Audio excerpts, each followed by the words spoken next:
Hello everybody, Handheld Gamer here. Welcome to another one. Today I want to do my review on Pac-Man World Re-PAC on the Nintendo Switch. It's also on the other platforms out there.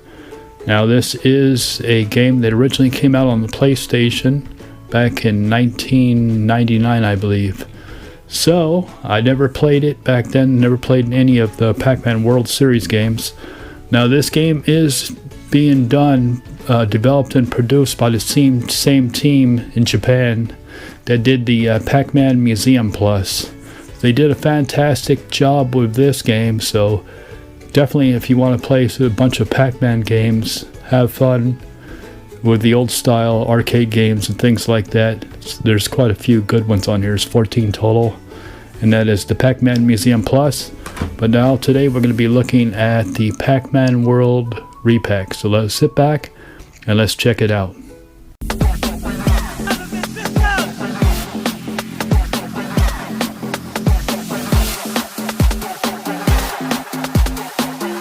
Okay, so let's start off with the story first.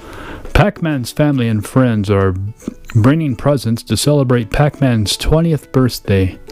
While each one of them are on their way home, they are being kidnapped by the ghosts.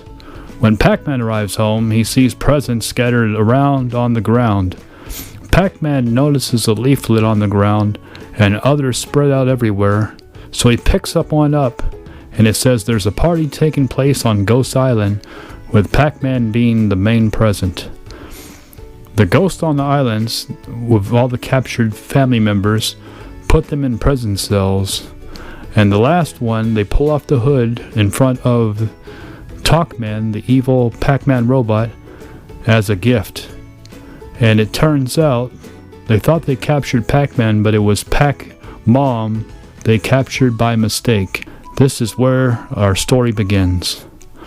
Now, before I start, I want to show you the visual improvements of the new version on the Nintendo Switch versus the original on the Sony PlayStation that was released in 1999. As you can see, there has been quite a bit of polish in the visual departments and tons of quality of life improvements that changes on how Pac-Man moves in the game.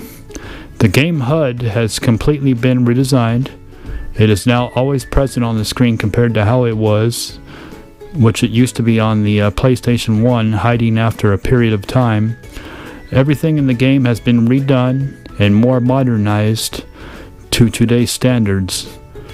Now, with the ongoing legal disputes throughout games, the family names have been changed, so Miss Pac-Man is now called Pac-Mom, Junior Pac-Man is now called Pac-Boy, Baby Pac is now called Pac-Sis, and Chomp Chomp the dog is now called Pac-Buddy. The Nintendo Switch version has two performance modes that you can either choose from, so you can choose either 1080p at 30 frames per second, or performance mode at 720 at 60 frames per second. Now on the other system it runs at 4K with the frame rates of 60 frames per second. Now I see a lot of videos out there saying that there wasn't many changes besides the visuals, but they are wrong. There are actually tons and tons of changes, lots that have been I haven't even talked about because there are so many. Now there's also now two endings compared to the one that just had one. Now there's a good ending to bad ending depending on if you rescue all the family members or not. Before you had to rescue them no matter what. So as you can see from the footage I captured, it looks fantastic. I'm really enjoying the gameplay. I'm hoping this game does well so we can see future games in the series, because there was a Pac-Man World 2 and Pac-Man World 3, plus there was a Pac-Man World kart racing game. The game is linear at times, like Super Mario 3D World, but also has some freedom to choose what level you want to go to. And it is non-linear in that aspect, in that area. As you can see, there is a fixed camera angles as you move around the stages. I found that it does a pretty good job though, and actually works out pretty well. It is finally nice to play a good solid platforming game, especially since it's the lovable mascot Pac-Man, which I really like. I can really say I'm really enjoying it. Pac-Man has 3 different ways to attack in the game. He can either charge at people with a spin dash, Sort of reminds me of the way Sonic the Hedgehog did in Sonic 2. He can also do this jump up in the air and stomp them down like Mario.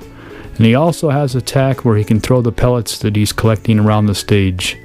Pac-Man also has this mechanic where he can flutter in the air for a few seconds, which reminds me of Luigi in Mario 2. The gameplay is very solid and fun to play. There are tons of things to collect throughout the levels that keeps things interesting all the way to the end of each level. At the end of each level also there's a slot machine like Mario 2, which you can play to earn extra lives. Now before I forget, the songs in the games have been mostly recomposed, featuring different instruments compared to the original sounds, so it sounds a lot better. This game was produced by the same Japanese team that did the Pac-Man Museum Plus. They basically worked on both games at the same time and released them a few months apart from each other. So, in conclusion, I see this game being a great game to play with the whole family.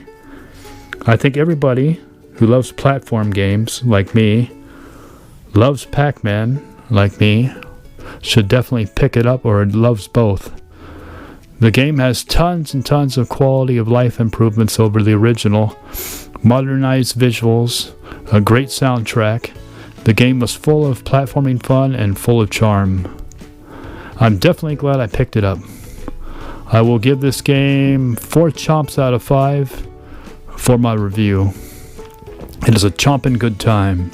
Anyways, that is it for this episode. I hope you liked it. Don't forget to comment, like, subscribe. Oh, and don't forget to chomp that bell, icon bell, to stay tuned for more videos. Okay, smash the icon bell so you don't chip your tooth. Anyways, that is it for this episode. Take care, everybody, and have a good one. Until next time.